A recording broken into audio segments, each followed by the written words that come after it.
We've seen an increase in our narcotic seizures across the board. Marijuana's up, heroin's up, outbound. We've seized more than 250 weapons going south and $5.8 million. This right here is not your average pallet. So this is what brought suspicion. This is where narcotics are concealed.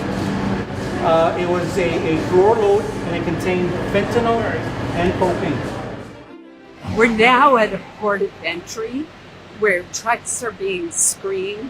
It is amazing how ingenious the drug smugglers are. For example, thousands of coconuts were found to have drugs inside of them. With all of this narcotics coming in and the sophisticated way that the cartels have of getting drugs into our country, you can see how important it is to secure the border. We do so much trade with Mexico. All the truck traffic that comes through, they spot check about 20% and find within that 20% just 1% to where there's something illicit on that truck. This is just another complicating factor of all the stuff that tries to come through the border. We're here at the international bridge that carries people and produce into the United States and then across, of course, into Mexico. We met with community leaders, mayors, city council members. As to the immigration debate, I've been involved in about every major immigration effort. There is no way to do a package, small, medium, or large, until you stop the flow. So it's a great meeting today with local officials who live and breathe the issue. This is a vibrant community. Legal immigration is the lifeblood to border counties. Because of COVID, we've basically stopped all travel from Mexico into the United States, and that's crushing the economies because they depend on people come to shop and tourism and just basic exchange of commerce. And my message to these great people is simple. Until we stop the flow, it's pretty hard to sit down and legalize people until you can convince the American people you've got control of your border. We have lost control of our border. So this is a major port of entry. They're trying to incorporate a lot of technology into the process as well.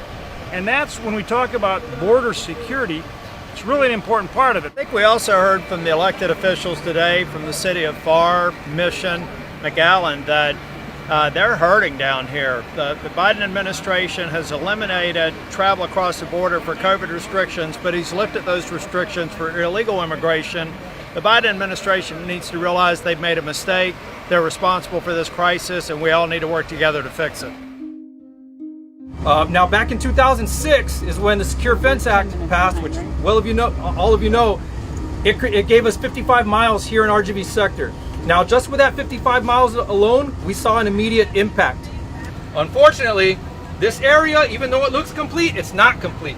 We're still lacking our cameras, we're still lacking lighting, we're still lacking power. If you see some gates, those gates are not powered. So if it's shut, it stays shut. If it's open, it stays open. Because of the pause, we weren't able to complete that. Either President Biden believes in open borders, or the people he's put in charge of his border policy are not qualified to manage a food truck. Just after President Biden was sworn into office, he halted operations for constructing the wall and securing the border. And it's not just about the wall. Now we have sections here. Unfortunately, we have open sections you could drive a truck through, and we don't have the technology to protect it from people going above it and people going below it. This is how nonsensical it was, really, on January the 20th when Joe Biden stopped construction. He not only exposed the country to security issues by stopping construction of the fencing, but he also exposed these whole communities to flooding because the levee system is also not going to be finished as well. Organization's the key to winning. Border Patrol told the new administration, just have a plan if you're going to change the rules. So they just dropped everything and opened it all up, and there's no plan. On our tour today, we saw a car that just in the tires of one car had over $2 million worth of meth in it. It is amazing that we would even consider not continuing this project. What this wall does is it slows people down who are trying to cross the border, and it gives Border Patrol time to apprehend them. But then you also have to have policies that actually result in stopping illegal immigration. Joe Biden reinstituted the failed policy of catch and release so that when you get caught, they let you go. The day Biden was sworn into office, he signed 5 executive orders on immigration, invited people from all around the world to come to the United States, essentially saying if you get here, you can stay, which just is a conduit for people to come in. Once they get here, they stay. Now we heard last night that they're trying to not only release people almost immediately, but within 8 hours. This has been built in the last 6 months, and if you think someone's going to climb that, you got another thing coming. Everywhere we have built walls in America, or anywhere else in the world, Israel, the amount of illegal immigration plummets. That there's no one who fears uncontrolled waves of illegal immigration more than lower income people, including many recent immigrants who live on or near the border. It's those people whose jobs, whose livelihoods, whose neighborhoods, whose schools tend to be most disrupted and threatened when the border isn't enforced. The bottom line is Border Patrol tells us that when we have walls in place, we see apprehensions decrease by 60 to 90%. It's just common sense.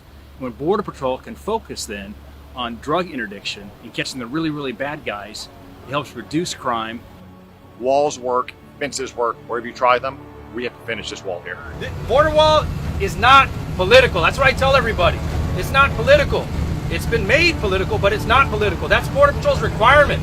We've had that requirement for decades. It's impedance and denial. It impedes the traffic. It denies the traffic. It forces the traffic to other areas towards the POEs where they're supposed to cross.